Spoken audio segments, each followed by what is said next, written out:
Thank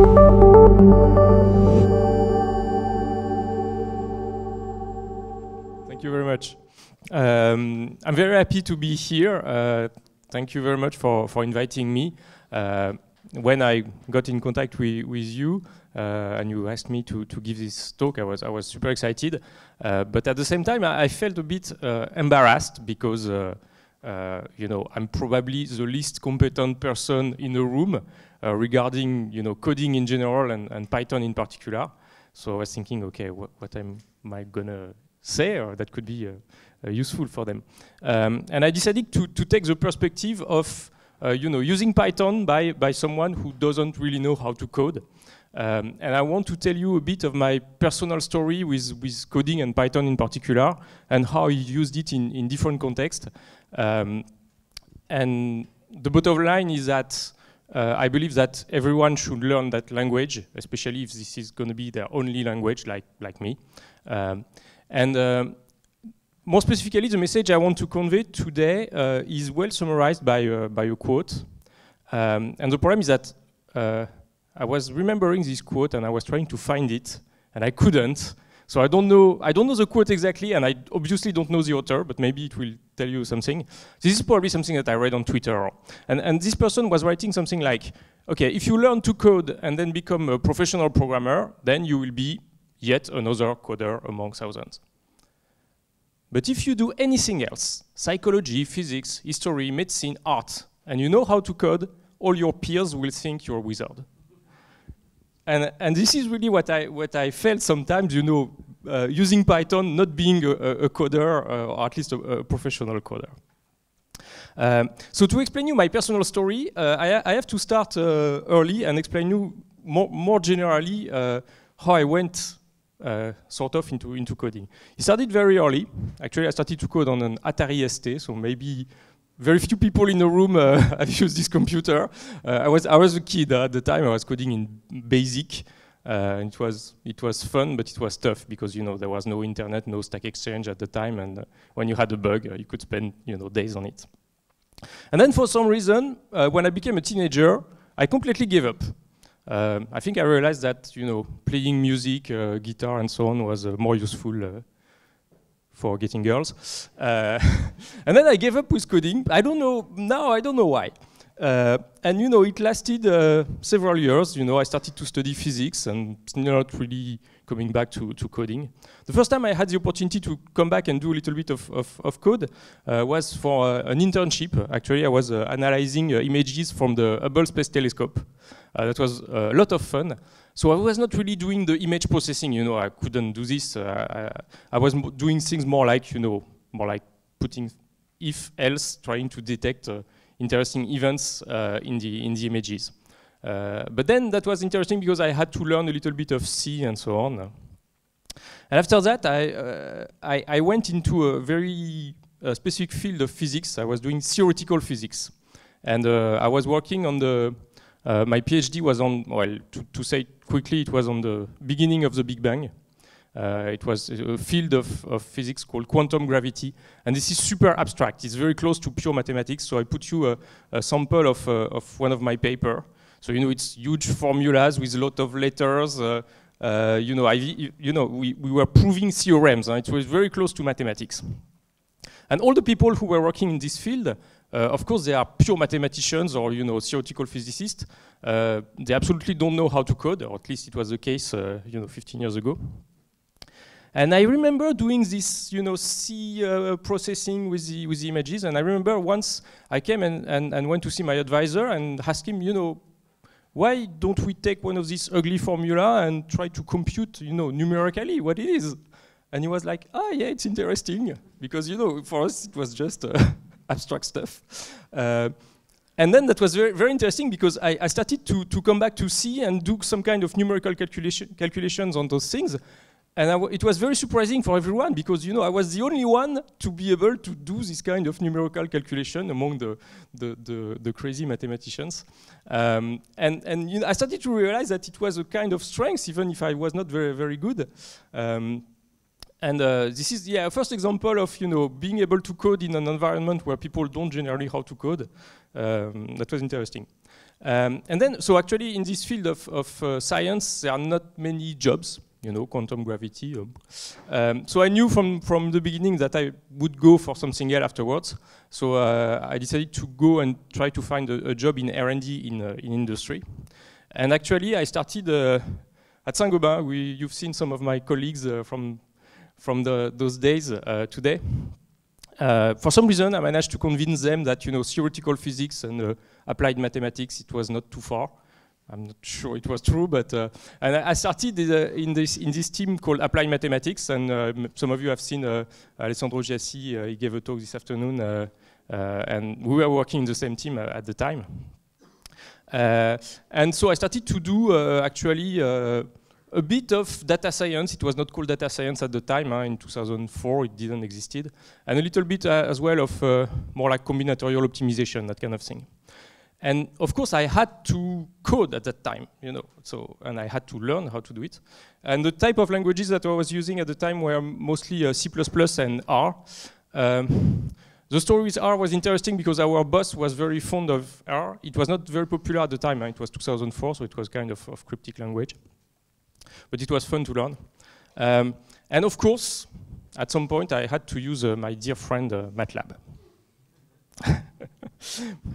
So that all of this was very interesting. I had to, you know, I learned the basics of machine learning and so on, even if it was, I believe, very different from what it became today. But it was, I mean, it's a fast evolving domain. So. And then after some years doing this, I decided to come back to physics. You know, I was in an R&D center. Most of the people were not doing mathematics or data science, and they were working on, you know, materials and physics and chemistry. And as a physicist, I thought, yeah, maybe I could come back and work on more like physics stuff. So I changed position completely, and I became a project leader in a very interesting projects regarding material science. So the material that you see here, it's called aerogel. It's a super insulating material, and we are trying to find ways to make this material to better insulate buildings, which is good for the environment and would be good today to have a room that is not as cold. And I remember when I took this position, I was very excited because, you know, it was a super interesting project. We failed completely, but it was super cool. But I remember I was sad for one reason. I remember very well thinking, I will never ever code. You know, now my job will be to be a project leader doing R&D stuff. And after that, maybe, I don't know, I will do other management thing in the company, and I will never code again. And I was sad. I remember I was sad.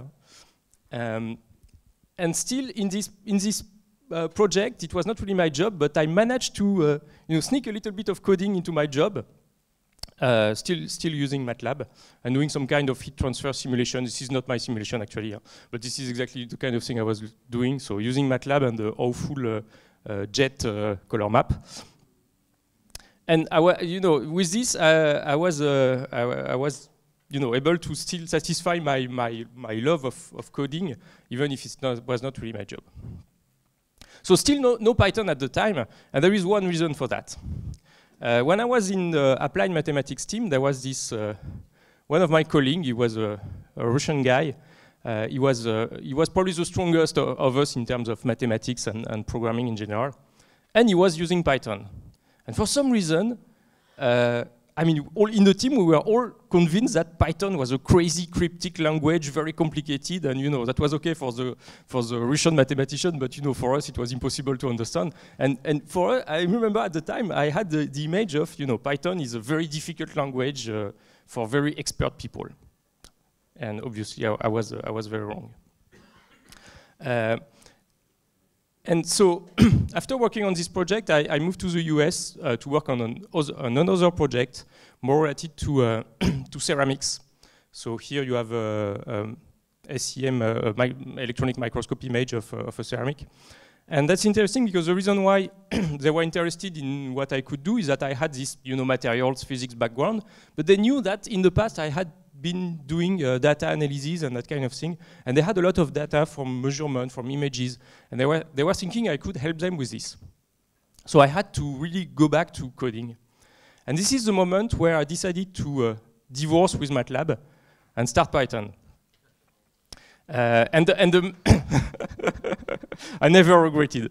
And that's interesting because there was one reason I decided to do this. Is that, you know, when you work in a big company like Saint-Gobain and, you know, everything is locked from the IT point of view, and I was thinking, okay, I'm going to go into this new research center. I'm going to have to find a new license for MATLAB. It's going to take months, and then I will need the bloody toolbox, and I will have to order it, and it will take 6 months again, and so on. So I thought, okay, no, I don't want this, so I'm going to, you know, make the effort to learn Python.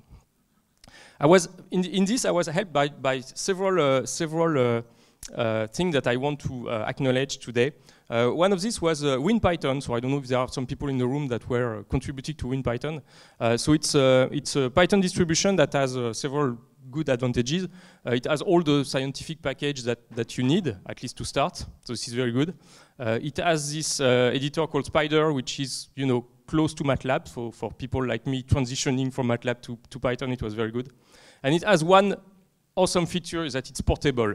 No admin rights required to install it. And, you know, again, in this company where it was very hard to get the simple IT stuff, it was really a blessing to have a portable, and I have no one to ask to use it. And, you know, each time I have to introduce Python to people, I start with this. And when I tell them, you know, no installation, I see their face, you know, lightning. So it was very excellent help.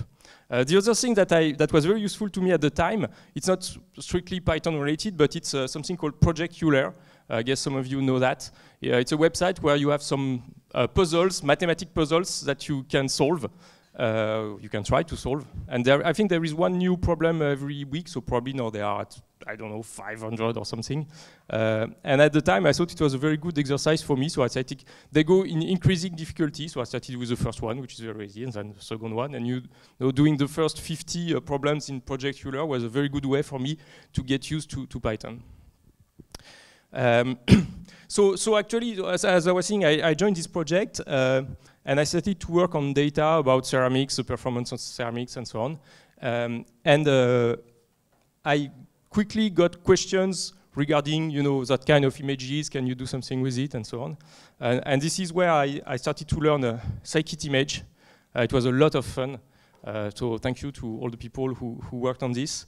And that was very interesting because in those moments, you know, I was still somehow a physicist, you know, material scientist, working with my colleagues that were material scientists as well. But the ability that I had to be able to, like, you know, treat images, process data using Python and that kind of thing, they were, at some point, they were thinking I was a wizard. Huh? They were, even it was a joke in the team, like, oh, David, can you do your wizardry with Python? And I think that was extremely useful for me, you know, primarily as a physicist, to be able to do that kind of thing by myself. So that was a lot of fun. So I cannot disclose too much of the details of what we did because it was a bit confidential, but actually there are several patents that we published, so you can find them, and you will see things about, you know, shapes of abrasives and so on. And I'm sure that if you read carefully, you could get a feeling of the kind of processing that we were doing at the time, and it was a lot of help for helping us to do some new discoveries on this field. So that was for my professional use of Python. At the same time, I started something else. Actually, when I was working on my PhD, and I knew I couldn't, you know, become a professional researcher in quantum gravity, my advisor told me, okay, you have to have a plan B. So what are you going to do after your PhD? And I was thinking, okay, maybe I could go in R&D. In industry, and part of me was thinking maybe I could become a teacher because, you know, I was feeling that I would love this, and I would maybe be good at it. And so I decided to go in R&D, but I had still this idea of, you know, teaching and so on. And this is where I started to do science outreach. So actually, it started with a blog. I started to write on a blog about science, like physics, mathematics, biology sometimes, and so on. And some years after, I started a channel on YouTube. So both of them, the blog and the channel, are called Science Étonnante. So if there are some French people in the room, they may have seen some of those videos. And that's interesting because in my, so this is something that I do for fun on my free time. Sometimes on some topics, I still have this possibility to use Python to do something that I couldn't do if I was not used to it. So what I want to do now is to show you a couple of examples of things that I've done, especially in videos using Python. It's not like rocket science Python, but it's interesting, and it allowed me to show things that I couldn't show if I was not able to do myself, you know, like the simulation, the calculation, and the graphics. So I can show a first example. No, yes. So this is called the Langton's ant. So I don't know how many of you are familiar with this. No? Okay, so a couple of you. So I'm going to describe how it works.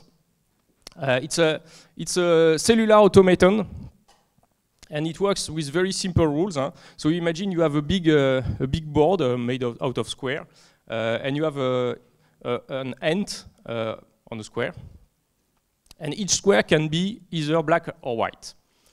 So let's suppose that at the beginning they are all white. And then at each time step, the ant is moving according to very simple rules. If the square is white, the ant will turn, the ant will turn right. If the square is black, the ant will turn left. And then it will move forward. And when the ant is leaving its square, it will flip the color of the square. So you have to imagine that, okay, the ant is here, so it's right, so it will turn to right, it's white, so it will turn to right, move forward, and turn this into black. And then go again, and so on.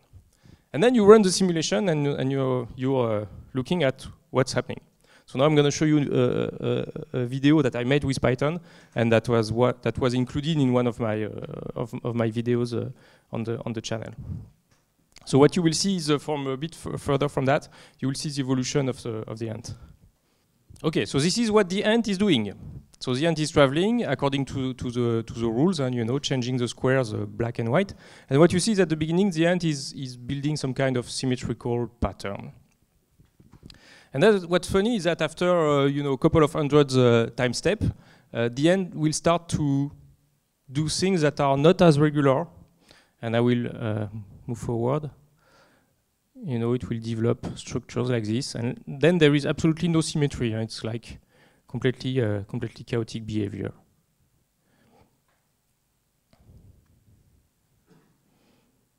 And then if you go further, at some point, at about 10,000 steps, the ant will start to build a regular structure. And it's completely symmetrical, and actually it will start doing it forever. And what's funny is that, so I started with a completely white board at the beginning, but if you do that with a board with also black and white, at some point it will build this. So the people who discovered this, I mean the guy called Chris Thornton, he called it the highway. And for some reason, the ant always end up in a highway, and nobody knows why.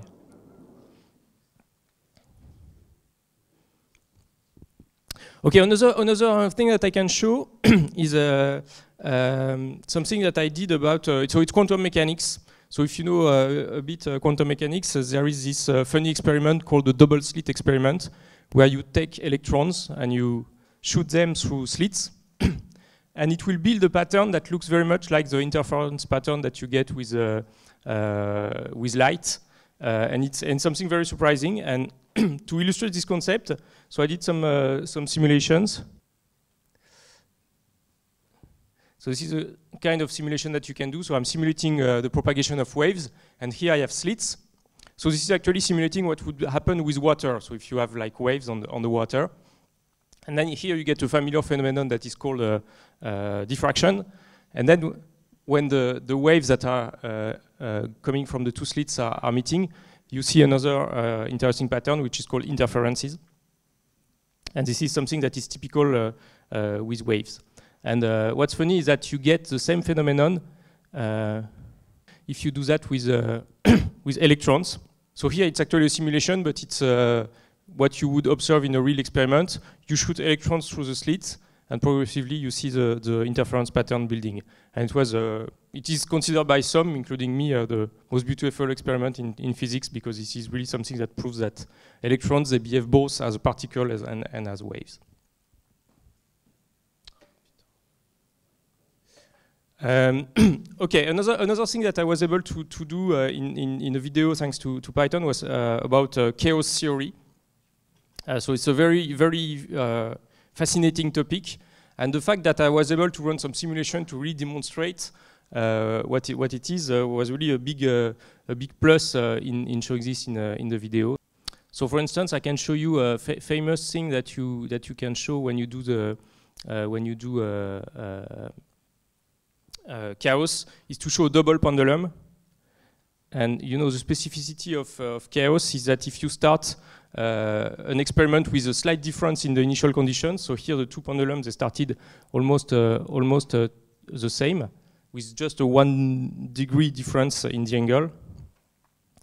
And then the evolution is completely different, and after a couple of seconds, you know, they have you cannot really guess they were starting at almost the same initial condition. This is another funny thing that I did with chaos theory. So what you see here, it's called a bifurcation diagram. So the idea is that it starts from a very simple equation that gives a sequence of number. So when you have a number, you get the next number by this very simple operation, and you can change this parameter r here, and depending on the value that you choose. So typically you choose values between 1 and 4. You will see the thing converge to different values. So for small values of the parameter, it will converge. So these are the values of the parameter, and this is where it converges. So for small values of the parameter, say 2, it will converge to a fixed value. And after, at some point, you get what we call a bifurcation, and you get oscillation between 2 values, and then 4 values, and then so on. And after some point, you really get into a chaotic zone. And what's funny is that in its chaotic zone, you can see white bands where it gets somehow less chaotic. And this has a fractal structure. So I cannot show it here, but actually when I made these images, it's a 200 million pixel images. And I was able to zoom and really show the fractal structure of the diagram thanks to this calculation. One funny thing that I was able to do as well is do some calculation of general relativity. So if you know a little bit about general relativity, it's a theory that describes the curvature of space-time. And the mathematics behind actually are quite awful. If you want to calculate, you know, how the space-time is bending and how the trajectories of objects are changing in space-time, it's a lot of complicated mathematics called differential geometry. And actually, I implemented part of it in Python to be able to simulate the trajectories of different kind of bodies. And so, for instance, the trajectory. Let me try to show it. What I do here is that actually I have a map with a certain height, and I calculate the geodesic equation that goes through it, so it's the shortest path, if you like. And you know, in the end, when you look at the video, it will look like I just draw a curve on it. But actually, there are a lot of mathematics,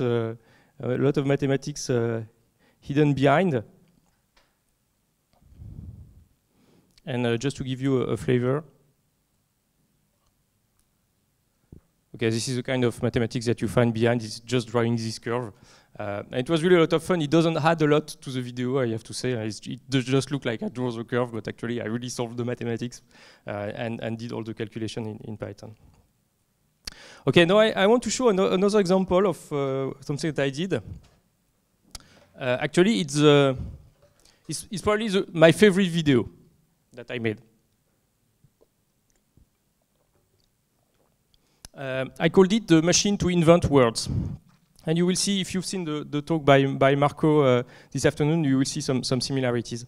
The starting point of this video was more like a personal question. How would you do if you want to invent new words?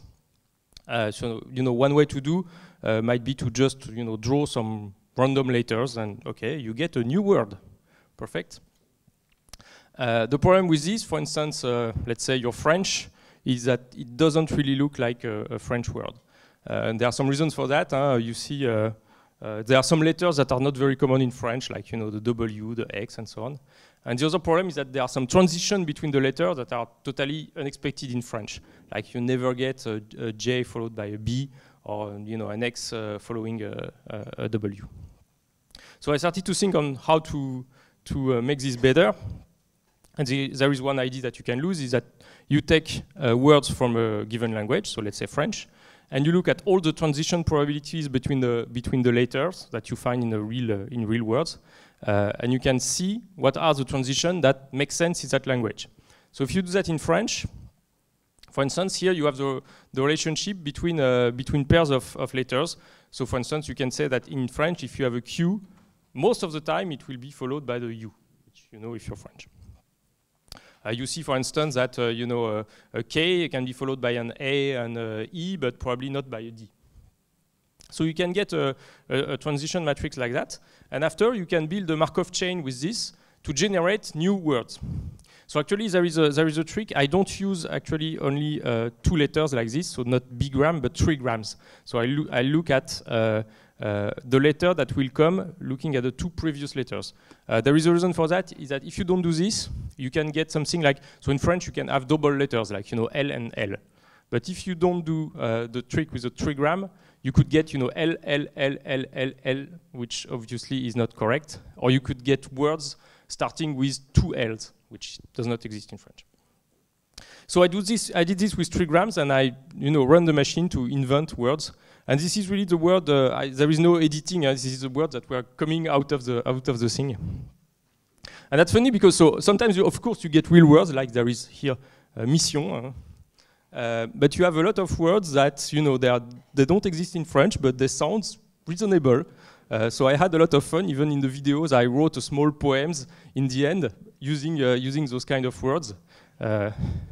Marco was talking about Shakespeare. I was inspired by a French poet called Saint John Perse. If you read Saint John Perse in French, that's funny because you don't know half of the words. He's using the very rare words, and I wanted to do something, Saint John Perse style. So I use those kind of words. If you do that with this is with 8 letters. With 3 letters, okay, you get some words. For some reason, you get the word con very often. It looks like it's a natural word in French. You can do it with I don't know. I think this is 12 letters, so then it starts to be very very fancy. Of course, yeah, I have the accent as well in my matrix. It was not showed, but of course I take into account the accent. So I had a lot of fun making these videos. This is probably my favorite one. I did the same with other languages. This is the matrix for Sweden. So I don't know if you have some Swedish people in the room. I hope not. Because I use this to create a fake IKEA furniture name. So le canapé soft, and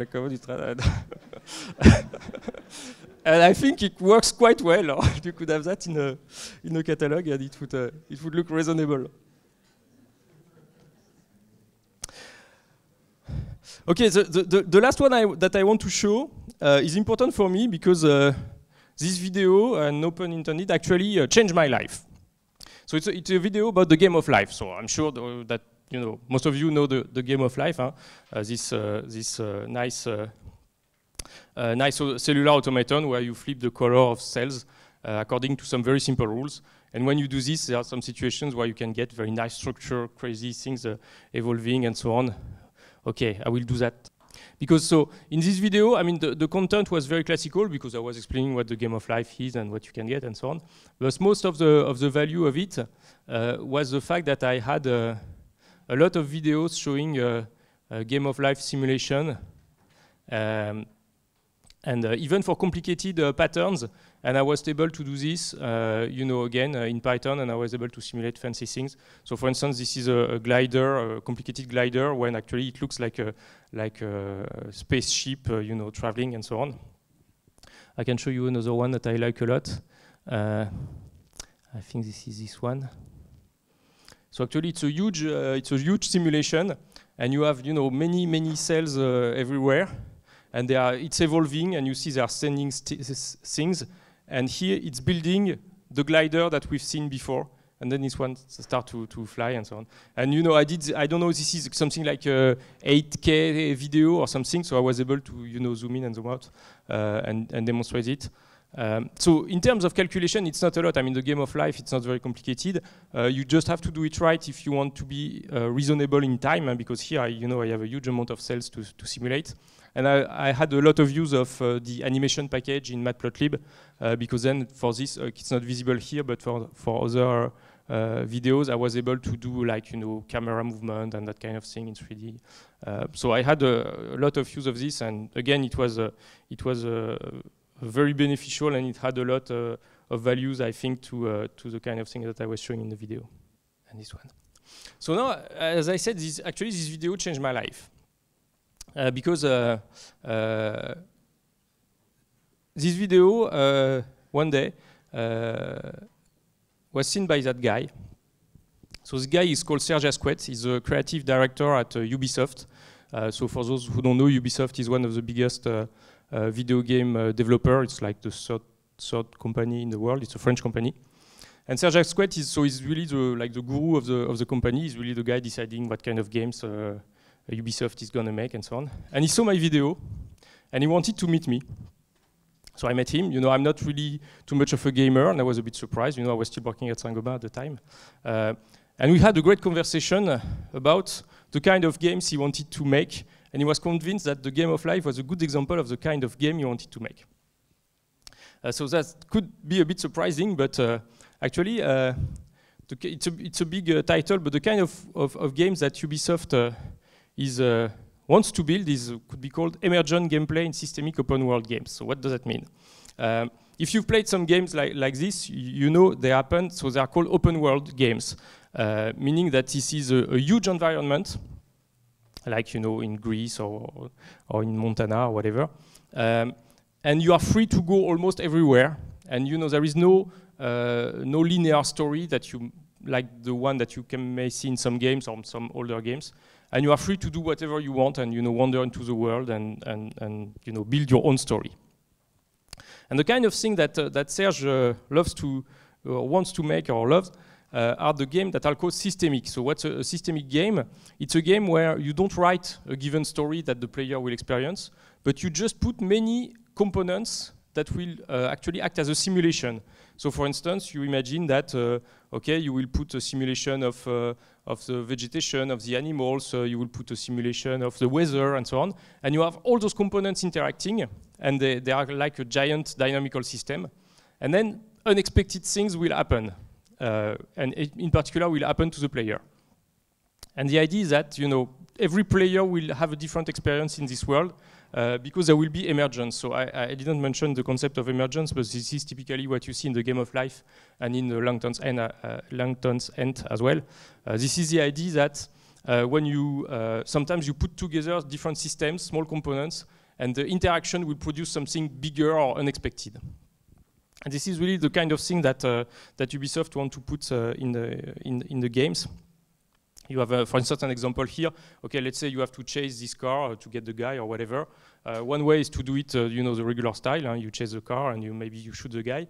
Another way is maybe to attract the rhino around the car, and then the rhino will meet the car and they will crush the car. And you can do this because you have a simulation of, you know, the wildlife. You have a simulation of the ecosystem. Maybe you have a simulation of the weather, and the state of the road was not the same, and so on. So I had this great conversation with Serge Asquet, and then he was really convinced that, you know, having a guy in the creative team to help putting more science in the game was something useful. And this is how, very unexpectedly, and thanks to the Game of Life and ultimately thanks to Python, I ended up working at Ubisoft. So it's been 6 months now. And you know, coming back to my story from almost 10 years ago when I was very sad that I would never code again. You know, I'm coding more than ever and still coding in Python. So just to give you a little bit of a flavor of what I'm doing, I'm still doing a bit of, let's say, data science. This is not something that I want to do too much because I'm probably not the best person to do it, but there are obviously a large number of data to analyze produced by video games. So by the way, we are hiring. So if you love data and games, you can talk to us. What I do is more really on the scientific simulation side, and I try to take models from really the scientific publication and see how we could adapt this to games. So I put a lot of examples of the things that I'm looking at. So I'm looking at how to make a model of the fauna, of chemistry, of the weather, agriculture, cities, materials, geology, military, traffic, even social stuff like economics or justice, how they work and so on. And they are everywhere in the literature. Some researchers, they made some small models to try to capture the dynamic of this. And what I do is that I look in the scientific literature, I look at those models and I try to think about how we could adapt them to use them in games. And of course, connect them together so we get this kind of feeling of emergence and systemic games where unexpected things happen. The things that we really love is when the player, they can solve the situation in a way we never expected. And it happens quite often in those open world games that the players are able to do things that we wouldn't have imagined beforehand because they use a specific way some systems are connected. And this is something that is great. It's great for the developers because we know that something unexpected and new happened. And it's great for the player because when this happens, they really feel that they are living something specific, that they may be the only one to live this, and they feel smart because they were able to somehow beat the game using a specific things. And this is really a great feeling. So to do this, actually, this is funny because I'm still using Python. So today, to make video games, people are using game engines, and they don't recode everything in C or whatever. They are game engines. And when you want to prototype something in the game engine, that takes some time because, okay, let's say you want to prototype, I don't know, the behavior of wildlife or whatever. So people, they have to use graphical assets, animals and so on, and put that in the game engine, and it takes a lot of time, and it takes a lot of tweaking stuff and so on. And what I try to do is to do like prototyping of this using Python, so no game engine, something very simple, but I try to get a feeling of how those models, they behave, and try to see if I can get emergence, at a very low level. And it's funny because once again, sometimes I look like a wizard because it's very quick compared to what the people are used to do in game engines. So I'm able to very quickly, thanks to Python, test a combination of those models and see if they can, look to be interesting for future games. So that's it. I hope it gave you a view on how I was using, Python as a. I still consider myself as a not really as a coder, but I think I had the chance to live different lives, or at least to work in different fields. And each time, I was really helped by the fact that I could do a little bit of programming. And coming back to my initial hope, I really think that everyone should learn Python. Thank you.